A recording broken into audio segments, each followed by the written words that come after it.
Hi, I'm Davy. I'm awesome. And welcome to Davy's Awesome Wrestling, where I review wrestling-related things, all from the perspective of a fan, not an insider. This week was WWE Fastlane 2023, live from Indianapolis, Indiana. Let's get into Fastlane and get into this. The opening match was for the WWE Undisputed Tag Team Championships, Jey Uso and Cody Rhodes, versus the Tag Team Champions, Judgment Day's Finn Balor and Damian Priest. It was really good. For most of it, it was just a good back-and-forth tag team match. And of course, as we expected, the other Judgment Day members, Rhea Ripley and Dominic Mysterio, came out. Followed by JD McDonough, who's been trying to get into the Judgment Day. He came in to try to help, and, well, that backfired as he took Damian Priest's briefcase and hit him in the knee.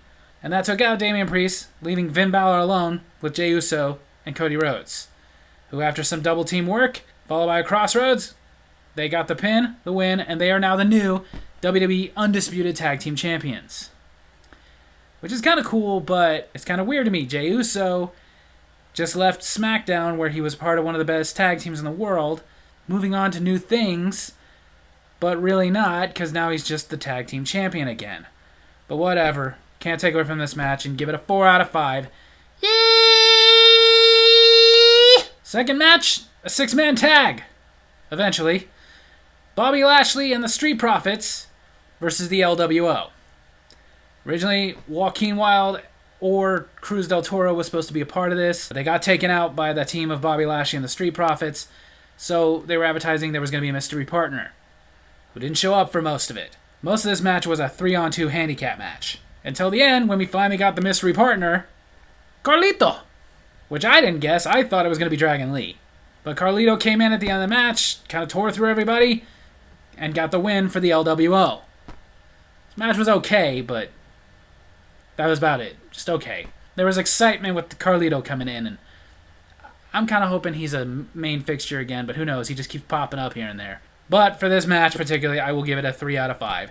Yeah! Then they decided to recap to the pre-show when we got the debut of Jade Cargill with Triple H, and they're making a big deal out of this and talk about how everybody's excited. I don't like to listen to the internet wrestling community too much, but it seems like the fans are not as excited as WWE is telling us to be. Then a triple threat for the WWE Women's Championship. Charlotte Flair versus Asuka versus Io Sky. It was good. Asuka got the mist out of the way very early in the match, spraying Charlotte Flair in the eyes.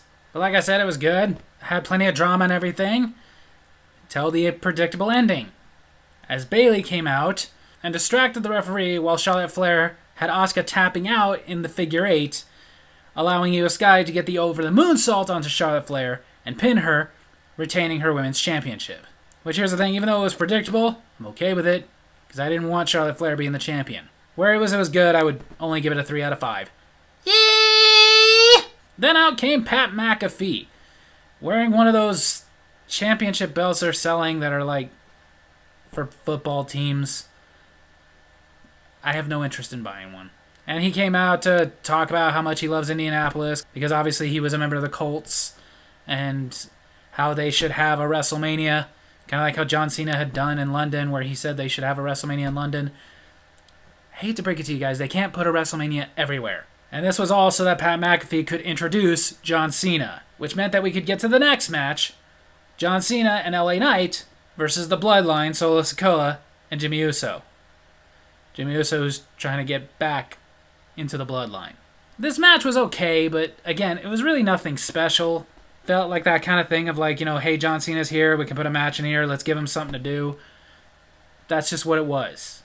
It was good, just not great. Basically, everybody in the match, Solo, Jimmy, John, LA Knight, all got their stuff in, until eventually LA Knight got the BFT onto Jimmy Uso and got the pin and the win for his team, and this is probably not going to go well for Jimmy Uso. The match itself, though, it was okay enough to get a 3 out of 5. Yeah! And then the main event for the World Heavyweight Championship, a last man standing match between challenger Shinsuke Nakamura and Seth Rollins. This match was a great match. It was really, really good. What we'd expect from a last man standing match. Brutal. Especially between these two. especially considering Shinsuke, who dominated most of this match, has been going on and on for the last couple of months about Seth Rollins' injured back. And he was using that. Like when they were fighting on the outside and Shinsuke kicked Rollins down to the concrete,